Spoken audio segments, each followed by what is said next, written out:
என்னிடம் புள்ளி விவரங்கள் இருக்கிறது. புள்ளி விவரங்கள் என்னிடம் இருக்கிறது. எங்கே வேண்டுமானாலும் நான் வாதம் செய்வதற்கு நான் தயாராக இருக்கின்றேன். மேடையை போடுங்க, நான் வாதம் செய்கின்றேன். நான் வரேன், எங்க வேணா வர சொல்லுங்க, மேடையை போட்டு பேசுங்க பார்க்கலாம். நான் வரேன், தனியா வரேன், யாரையும் கூட வரமாட்டாங்க. நான் தயாரா இருக்கிறேன். நீங்க தயாரா? திமுகவை நான் கேட்கிறேன், தயாரா? திமுக விவாதம் செய்வதற்கு நான் தயாரா இருக்கிறேன். நான் வரேன்.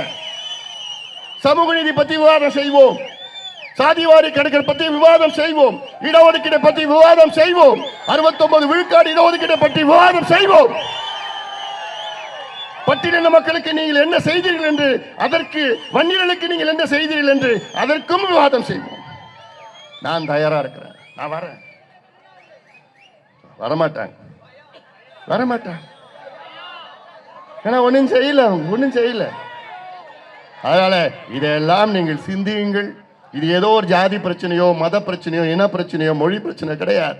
இது உங்களுடைய வளர்ச்சி பிரச்சனை, உங்களுடைய முன்னேற்ற பிரச்சனை, உங்களுடைய கல்வி பிரச்சனை, உங்களுடைய வேலை வாய்ப்பு பிரச்சனை, உங்களுடைய சுயமரியாதை பிரச்சனை. உங்களுடைய சுயமரியாதை எதையா நான் கேட்கிறோம்?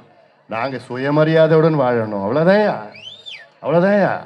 எவ்வளவு காலமையா அடிமையா வந்துட்டு இருப்போம். எங்களுக்கு சுயமரியாதை வாழணும், அதற்கு நாங்க படிக்கணும், வேலைக்கு போகணும், அவ்வளவுதான் எங்க கேட்கிறோம். அதை கூட உனக்கு கொடுக்கறதுக்கு துப்பு கிடையாதுயா. நீ ஆட்சியில் இருக்கிறதுக்கே நீ லாய்க்கற்றவர்கள். போதும், நீ ஆண்டது போதும், ஏமாத்தியது போதும், மக்களை ஏமாத்தியது போதும். அதனால புறப்படுங்கள். இது நம்முடைய உரிமைகளை மீட்டெடுப்போம்.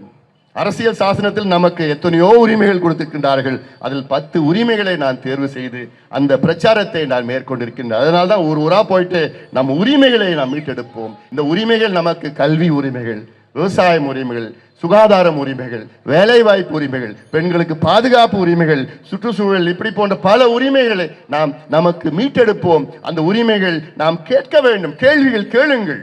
தமிழக மக்களே, இந்த திமுக ஆட்சியிடம் கேள்விகள் கேளுங்கள். என் உரிமைகள் இருக்கிறது, என் உரிமையை கொடு என்று நீங்கள் தைரியமாக கேட்க வேண்டும். அதற்காகத்தான் இந்த பயணத்தை, நடைபயணத்தை நான் மேற்கொண்டிருக்கின்றேன். அதற்கு நீங்கள் எல்லோரும் தயார் நிலையில் வாருங்கள். இன்னும் 6 மாதம் தான் இருக்கிறது. 6 மாத காலத்திலே தமிழ்நாட்டில் ஒரு ஆட்சி மாற்றம் கொண்டு வருவோம். ஆட்சி மாற்றம் கொண்டு வருவோமா இல்லையா? நிச்சயமா கொண்டு வரும். இந்த ஊழல் திமுகவை வீட்டுக்கு அனுப்புவோமா இல்லையா? அனுப்புவோம்.